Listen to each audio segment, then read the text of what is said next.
ಮಧ್ಯಪ್ರಾಚ್ಯದಲ್ಲಿ ಹಲವು ತಿಂಗಳುಗಳಿಂದ ಮುಂದುವರೆದಿದ್ದ ಉದ್ವಿಗ್ನತೆಯನ್ನು ಅಂತ್ಯಗೊಳಿಸುವ ನಿಟ್ಟಿನಲ್ಲಿ ಅಮೆರಿಕ ಮತ್ತು ಇರಾನ್ ನಡುವೆ ನಡೆದಿರುವ ಶಾಂತಿ ಒಪ್ಪಂದವನ್ನು ಪ್ರಧಾನಿ ನರೇಂದ್ರ ಮೋದಿ ಸೋಮವಾರ ಸ್ವಾಗತಿಸಿದ್ದಾರೆ. ಈ ಒಪ್ಪಂದದಿಂದ ಜಾಗತಿಕ ಆರ್ಥಿಕತೆಯಲ್ಲಿ ಉಂಟಾಗಿದ್ದ ಅಡಚಣೆಗಳು ನಿವಾರಣೆಯಾಗುವ ಜೊತೆಗೆ ಪ್ರದೇಶದಲ್ಲಿ ಶಾಂತಿ ಮತ್ತು ಸ್ಥಿರತೆ ಮರುಸ್ಥಾಪನೆಯಾಗಲಿದೆ ಎಂಬ ವಿಶ್ವಾಸವನ್ನ ಅವರು ವ್ಯಕ್ತಪಡಿಸಿದ್ದಾರೆ.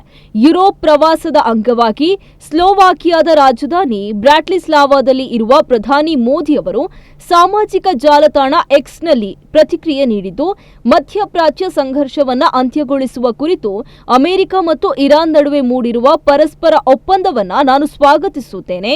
ಈ ಸಂಘರ್ಷದಿಂದ ವಿಶ್ವದಾದ್ಯಂತ ಆರ್ಥಿಕ ವ್ಯತ್ಯಯ ಉಂಟಾಗಿದ್ದು, ಹಲವು ದೇಶಗಳಲ್ಲಿ ಜೀವಹಾನಿಯೂ ಸಂಭವಿಸಿದೆ ಎಂದಿದ್ದಾರೆ.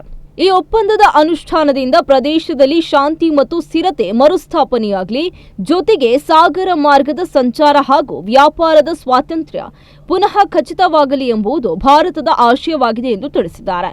ಇದಕ್ಕೂ ಮುನ್ನ ಅಮೆರಿಕದ ಅಧ್ಯಕ್ಷ ಟ್ರಂಪ್ ಅವರು ತಮ್ಮ ಟ್ರೂತ್ ಸೋಷಿಯಲ್ ಖಾತೆಯಲ್ಲಿ ಇರಾನ್ ಜೊತೆಗಿನ ಒಪ್ಪಂದ ಪೂರ್ಣಗೊಂಡಿದೆ ಎಂದು ಘೋಷಿಸಿದರು. ಜಾಗತಿಕ ತೈಲ ಮತ್ತು ಅನಿಲ ಸಾಗಣೆಯ ಪ್ರಮುಖ ಮಾರ್ಗವಾಗಿರುವ ಹಾರ್ಮುಜ್ ಜಲಸಂಧಿಯನ್ನ ಶೀಘ್ರದಲ್ಲೇ ಪುನರಾರಂಭಿಸಲಾಗುವುದು ಎಂದು ಅವರು ತಿಳಿಸಿದ್ದಾರೆ. ಜೊತೆಗೆ ಇರಾನ್ ಬಂದರುಗಳ ಮೇಲಿನ ಅಮೆರಿಕದ ನಿರ್ಬಂಧಗಳನ್ನು ಅಂತ್ಯಗೊಳಿಸುವ ಸೂಚನೆಯನ್ನ ನೀಡಿದ್ದಾರೆ.